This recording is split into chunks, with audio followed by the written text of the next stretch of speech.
filed by Randy Weingarten. This is the person who said that she'll only care about students once they start paying union dues. Does she have any standing suing the administration? Well, I've not had any conversation yet with Randy Weingarten. I know about last week, about a week ago, her comment was the president wanted to take education away from children, which clearly is not the case. He wants to improve education for children. He wants to get those dollars, even more dollars, back to the states without the bureaucracy of Washington. So that's our plan. That's our goal. I'd be glad to meet with her and talk to her about that. Madam Secretary, can you talk about what will happen to some of the employees who are part of the DOE as you kind of shrink the department, ultimately looking to close the department? What will happen to these employees? Have you discussed, what the next plan will be for all of these employees? Well, thank you so much for asking that, because last week we had we did terminate almost half of the Department of Education. We did it thoughtfully.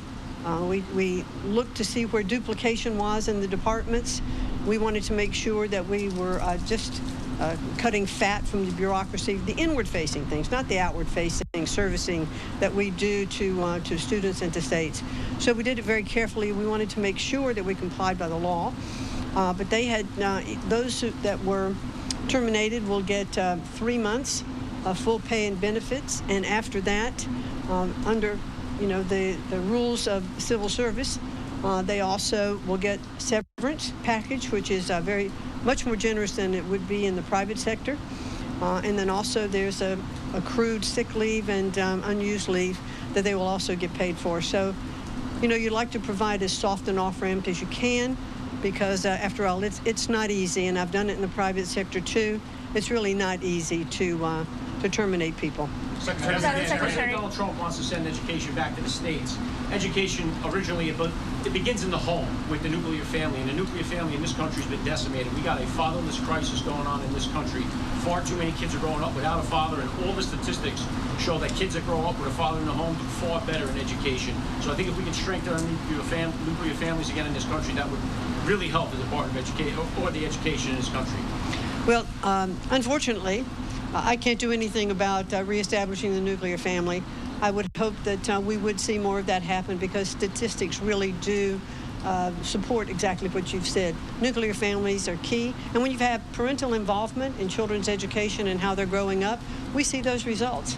And a lot of charter schools around the country actually invite parents to come in, and some of them actually require parents to sign a contract that they're going to support their students when they get home. So the more parent involvement we can have, the better it is for children for many of the things that they're doing, not just education. I just spoke with one of the governors who was at the signing of the executive order, and he said he would like to see the money that's coming into the states from the DOA just come in with no strings attached. How do you view such a request? Well, first of all, you said the DOE. That could be interpreted to be the Department of Energy. Pardon me. So we're the Department of Education. And I think always governors would always like to see funding without any strings attached. But that is the goal of the president, too, is to have as few strings and regulation as possible. Right now, for about every dollar of funding that goes into the states, one statistic is shared with me, is that 47 cents is spent in regulatory compliance. The president would clearly like to see that money being used to educate our students, and that's the goal. Thank you. Thank you. What would you like to do next? All right, Secretary of Education there, Linda McMahon. Well, let's talk about all of this news even further there with our friend at MarketWatch, Jillian Berman. She's the author of Sunk Cost: Who's to Blame for the Nation's Broken Student Loan System and How to Fix It. She joins me. Jillian, good to see you here. I know you've been following all of this extremely closely. If you're Linda McMahon and you got to go to work tomorrow morning at the Department of Education, of which you were Senate confirmed to lead, and now you have to oversee its dismantling here, what's your message to the rank and file? What do you say tomorrow morning when you have to go into headquarters? Yeah, I mean, I think that's going to be tough, right? These are, in a lot of cases, people who came to the department to to serve its mission.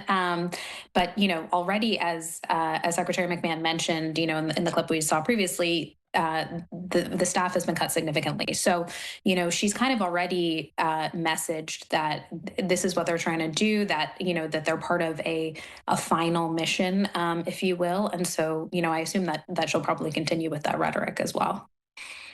I want to talk about the line that has been, proffered for months, and especially was today, coming from the president, that education needs to be left up to the states. What does he mean by that? And if that's the case, if he believes that, why did we have a federal department solely focused on education? It was created back in the Carter administration, back in 1979, so it's a relatively new federal agency here. So what was its main purpose?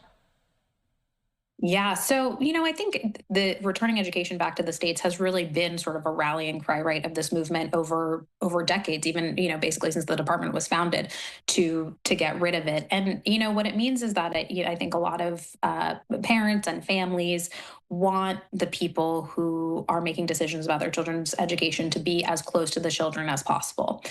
The reality is most of those decisions do actually, at least in the K through 12 context, do, rest with local schools and with states. The Department of Education, or the federal government, is only responsible for about 10% of funding that goes to K through 12 schools.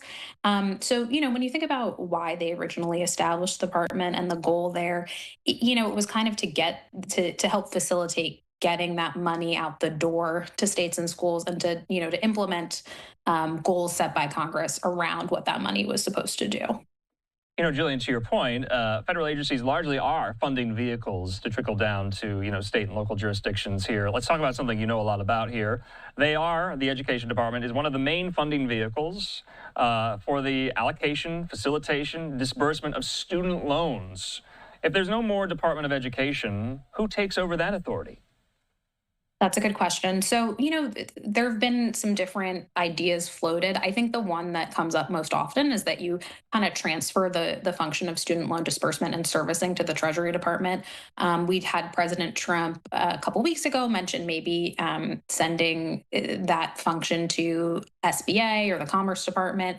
But probably what would happen, right, is they would try to move it to a different agency. In terms of whether Congress would allow that, that's a statutorily mandated function of the Department of Education, which, all the leadership has said they're going to keep doing the statutorily mandated functions until they can, sort of eliminate it through Congress. Whether they can get that through is another question, but I think logistically it would probably move to something like the Treasury Department. I want to talk kind of in the near term, but in the future, and I know that's difficult, because there has been some hedging going on in the official statements, even from White House Press Secretary Caroline Leavitt today, acknowledging that this means the agency itself will look different, yes, smaller, not necessarily completely vacant and absent here. And then you see the language in the executive order itself calling for the elimination, whole cloth carte blanche of the department here. So there does seem to be some hedging going on with the language specifically. In 4 years' time, after President Trump is done in office, will we still have, do you think, a shell of an education department in some capacity? That's a good question. Of course, like you said, it's hard to predict the future. I think, we had an acknowledgement from sort of those statements from the White House press secretary, and also even from President Trump at the signing of the executive order, that to totally dismantle the agency, you will need to go before Congress.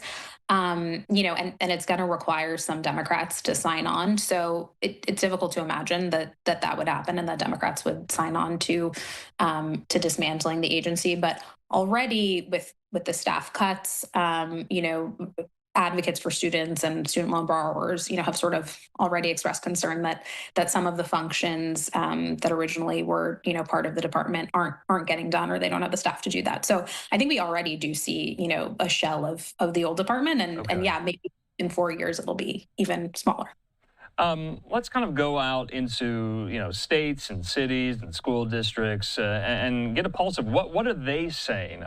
Governors of states, superintendents of major school districts here. We know what the teachers' unions are saying. They're not happy about this at all. Democratic members of Congress and the Senate, they're not happy about this at all. How is it faring out there?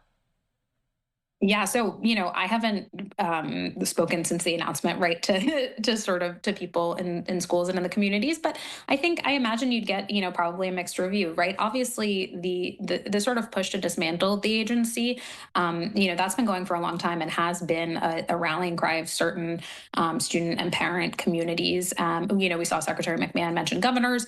Some governors I think would like to have more control over this funding, so I think they're happy about it. I think on the other hand, you see, sort of advocates for low-income students or, for students with disabilities who are a little bit worried about, what happens when the agency that oversees, sort of basic compliance with certain laws is diminished. So I think it's definitely a mixed bag. All right, Jillian Berman, always appreciate your insight, your reporting, your time here, and we'll definitely talk soon. Thanks so much. Thank you.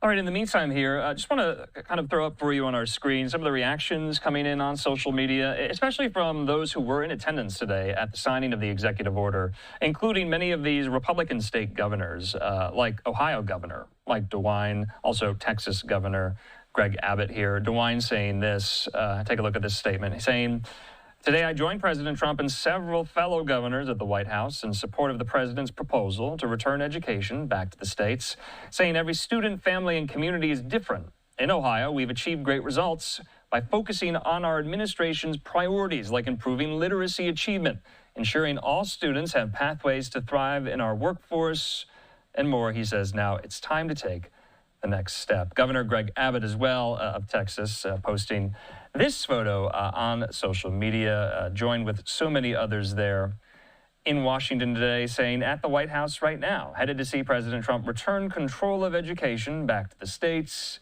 where it belongs. I want to put this up, live picture there at the U.S. Capitol. Remember, I've been asking so many of our experts, well, what is Congress's role here? You know what some of these Democratic members of Congress, including former Speaker of the House, Nancy Pelosi, think of it. She says Trump, Musk, and the GOP are gutting the Department of Education, axing teachers' jobs, slashing support for students with disabilities, and pushing college out of reach, all to bankroll billionaire tax cuts. She says America's future is not for sale. Our kids deserve better. But there is some legislation percolating there in the halls of Congress, introduced by Senator from Louisiana, the Republican Bill Cassidy, trying to enshrine and codify this into law.